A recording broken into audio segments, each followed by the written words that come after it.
हमर मिसाइल नहीं, भूख लेगी यूक्रेन वासियों की जान। गैस पाइपलाइन पर लगेगा ताला, मौत का हो जाएगा खेल सारा। दोस्तों, रूस और यूक्रेन के बीच हालात भयावह होते जा रहे हैं। यूक्रेन में मौत का ऐसा तांडव हो रहा है कि हर तरफ बस लाशें ही लाशें दिखाई पड़ रही हैं। अब तक 137 से ज्यादा लोग काल के गाल में समा चुके हैं और अभी न जाने कितनी और जाने जाएंगी। काल का ऐसा खेल होगा कि आपकी रूह कांप जाएगी, मन में समंदर का ज्वार उठने लगेगा और आप बेचैन हो जाएंगे। मौत का ऐसा तमाशा आपने पहले कभी नहीं देखा होगा। लेकिन यूक्रेन में ये सारी तबाही बम और तोप के गोलों से नहीं होगी। इसके पीछे एक बड़ी वजह होगी भूख, जिसके रूस ने तैयारी कर रखी है। आज इस वीडियो में मैं आपको बताऊंगा कि आखिर यूक्रेन में मौत का ये जलजला कैसे आएगा, कैसे लाखों लोग भूख से तड़प तड़प कर मरेंगे। लेकिन उसके लिए आपको मेरे साथ बने रहना होगा और ये वीडियो अंत तक देखना होगा। तो चलिए शुरू करते हैं। दोस्तों, आपको रूस के उस सीक्रेट प्लान के बारे में बताऊं उससे पहले आपको यूक्रेन के ताजा हालात के बारे में बता देता हूं। रूस यूक्रेन के बीच जंग जारी, अब तक सैकड़ों गंवा चुके हैं जान। दोस्तों, रूस से जारी युद्ध के बीच यूक्रेन के राष्ट्रपति व्लादिमीर ज़ेलेंस्की ने लोगों को संगठित करने से जुड़े एक आदेश पर हस्ताक्षर किए हैं। इस आदेश के मुताबिक अनिवार्य रूप से भर्ती सभी लोगों और रिजर्व सैनिकों को वापस बुलाया गया है। यह आदेश 90 दिनों तक प्रभावी रहेगा। डीपीएसए का कहना है कि यूक्रेन की सुरक्षा के गारंटी और जरूरत पड़ने पर लोगों को संगठित करने के लिए ये कदम उठाया गया है। इस बीच यूक्रेन पर हमले को लेकर अमेरिका के राष्ट्रपति जो बाइडेन ने रूस की निंदा की है। राष्ट्रपति बाइडेन ने कहा कि हमें पहले से अंदेशा था कि रूस यूक्रेन पर हमला करेगा। हम रूस पर और कड़े प्रतिबंध लगाएंगे और पुतिन को हमले के नतीजे भुगतने होंगे। बाइडेन ने कहा, दुनिया के ज्यादातर देश रूस के खिलाफ हैं। पुतिन हमलावर हैं। उन्होंने युद्ध के रास्ते को चुना है। हालांकि उन्होंने एक बार फिर यूक्रेन में अमेरिकी सेना भेजने से इनकार कर दिया। उन्होंने कहा कि अमेरिकी सेना भेजने का मतलब तीसरे विश्व युद्ध का आगाज होगा, जिससे अमेरिका बचना चाहता है। लेकिन वो नाटो देश की रक्षा करने के लिए हमेशा तैयार खड़े हैं और रूस को नाटो के 1 इंच भी जमीन कब्जा नहीं करने देंगे। और अगर रूस ने ऐसी कोई हिमाकत की तो उसका करारा जवाब दिया जाएगा। फिर हम हाथ पर हाथ धरे नहीं बैठे रहेंगे। युद्ध का जवाब युद्ध से दिया जाएगा।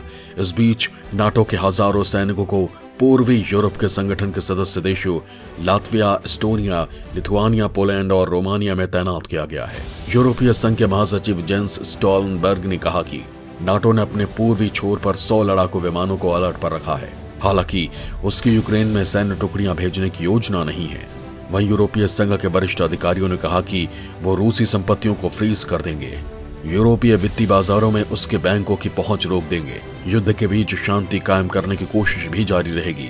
भारतीय प्रधानमंत्री नरेंद्र मोदी और फ्रांसीसी राष्ट्रपति इमैनुअल मैक्रों ने रूसी राष्ट्रपति व्लादिमीर पुतिन से फोन पर बात की। मोदी ने यूक्रेन में फंसे भारतीयों को लेकर चिंता जताई है और समस्या सुलझाने के लिए युद्ध के बजाय बातचीत का रास्ता अपनाने की बात कही है। वहीं फ्रांसीसी राष्ट्रपति ने रूस से यूक्रेन में चल रही सैन्य कार्रवाई तत्काल प्रभाव से रोकने की गुजारिश की है।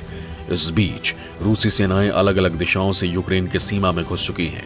पूर्व में डनबास, उत्तर में बेलारूस और दक्षिण में क्राइमिया से सेनाएं घुस रही हैं। ऐसा लग रहा है कि ज्यादातर संघर्ष पूर्वी हिस्सों में हो रहा है। स्थानीय लोगों ने बताया कि यूक्रेन के उत्तर में राजधानी कीव, बाल्टिक सी पोर्ट शहर ओडेसा और दक्षिण में मरियुपोल में संघर्ष हो रहा है। यूक्रेन के सैन्य अड्डों से लेकर एयरपोर्ट पर हवाई हमले हो रहे हैं और कीव के पास स्थित एक मुख्य एयरपोर्ट पर भयानक गोलाबारी होने की आवाजें आ रही हैं।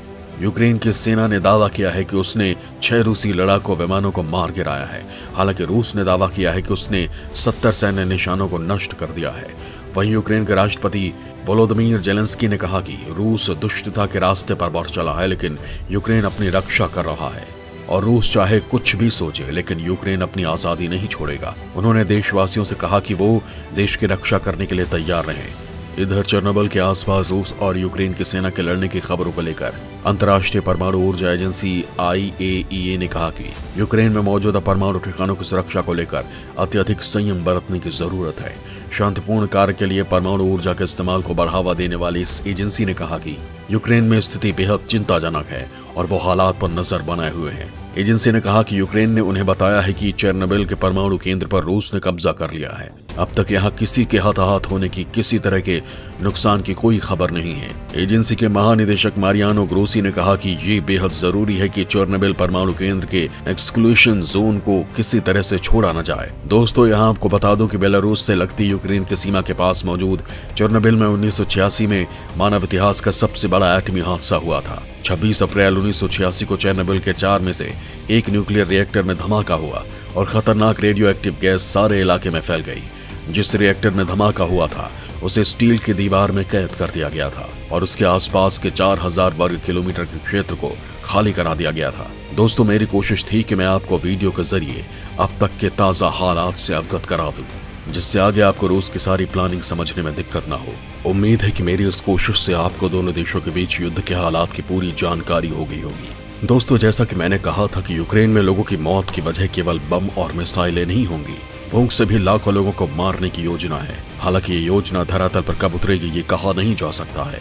आखिर रूस की ये योजना क्या है, आपको बता देता हूँ। यूक्रेन में भूख से मरेंगे लोग, रूस बंद कर देगा गैस की सप्लाई। दोस्तों, आपको यूक्रेन में आने वाली उस तबाही के बारे में बताऊं, उससे पहले आपके लिए ये जानना जरूरी है कि हम जिस तबाही की बात करने जा रहे हैं उसकी पटकथा क्या है। अगर आप उस पटकथा को नहीं जानेंगे तो आपको पूरी कहानी समझ में नहीं आएगी। लिहाजा जरूरी है कि आप उस गैस पाइपलाइन के बारे में जानें जिसकी आड़ में रूस भयानक खेल खेलने जा रहा है। दोस्तों, रूस दुनिया का वो देश है जिसके पास सबसे ज्यादा नेचुरल गैस का भंडार है। दूसरे नंबर पर ईरान और तीसरे नंबर पर कतर है। रूस के सालाना बजट में गैस और तेल से जो मुनाफा होता है वो उसके बजट का 40% होता है। दरअसल 2014 तक रूस पाइपलाइन के जरिए गैस सीधे यूरोप तक भेजता था। जिन देशों से होकर ये पाइपलाइन गुजरती थी, रूस को उस देश को ट्रांजिट फीस देनी पड़ती थी और इन्हीं में से एक देश था यूक्रेन। इसके लिए रूस को हर साल करीब $33 बिलियन ट्रांजिट फीस के जरिए यूक्रेन को देनी पड़ती थी। ये यूक्रेन के सालाना बजट का करीब 4% था। 2014 के पहले तक तो सब ठीक था, लेकिन उसके बाद यूक्रेन में सत्ता परिवर्तन हुआ तो दोनों देशों के रिश्ते खराब हो गए। लिहाजा यूक्रेन को सबक सिखाने के लिए रूस ने एक नई योजना तैयार की। रूस ने तय किया कि वो यूरोप तक नई गैस पाइपलाइन बिछाएगा, लेकिन ये पाइपलाइन यूक्रेन से होकर नहीं गुजरेगी और उसे यूक्रेन को ट्रांजिट फीस भी नहीं देनी पड़ेगी। इससे यूक्रेन आर्थिक तौर पर कमजोर हो जाएगा। इसी के बाद रूस ने नॉर्ड स्ट्रीम 2 गैस पाइपलाइन की शुरुआत की। ये रूस की बेहद महत्वाकांक्षी और खर्चीली परियोजना थी। इस योजना के तहत वेस्टर्न रूस से नॉर्थ ईस्टर्न जर्मनी तक बाल्टिक महासागर के रास्ते 1200 किलोमीटर लंबी गैस पाइपलाइन बिछाई गई। जर्मनी में नेचुरल गैस की सख्त जरूरत थी, लिहाजा रूस ने उसे सस्ते दामों पर गैस देने का समझौता किया, लेकिन युद्ध के चलते उसकी ये परियोजना संकट में आ गई है। जर्मनी के चांसलर ओलाफ शोल्ज ने मंगलवार को कहा कि उनके देश ने नॉर्ड स्ट्रीम 2 गैस पाइपलाइन के प्रमाणन की प्रक्रिया को रोकने के लिए कदम उठाए हैं, क्योंकि पश्चिमी देश यूक्रेन संकट के मद्देनजर रूस के खिलाफ कड़े कदम उठा रहे हैं। शोल्ज ने कहा कि उनकी सरकार ने यह फैसला पूर्वी यूक्रेन के 2 अलग हुए क्षेत्रों की स्वायत्तता को मंजूरी देने के रूसी राष्ट्रपति व्लादिमीर पुतिन के फैसले के जवाब में लिया है। उन्होंने पुतिन के फैसले को अंतर्राष्ट्रीय कानून का गंभीर उल्लंघन करार दिया। हालांकि जर्मनी के इस कदम की रूस ने कड़ी आलोचना की है और यूरोपीय देशों को इसका अंजाम भुगतने की चेतावनी भी दी। माना जा रहा है कि जर्मनी के इस कदम से नाराज रूस यूक्रेन को गैस की सप्लाई बंद कर देगा, जिससे वहां हाहाकार मच जाएगा और लोग भूखों मरने लगेंगे। इसी की आशंका को देखते हुए लोग यूक्रेन को छोड़ने की तैयारी कर रहे हैं। बैंकों के बाहर पैसा निकालने के लिए लंबी लंबी कतारें लगी हैं। सभी लोग जल्द से जल्द देश छोड़ देना चाहते हैं, जिससे कि उन्हें ऐसे किसी हालात का सामना ना करना पड़े।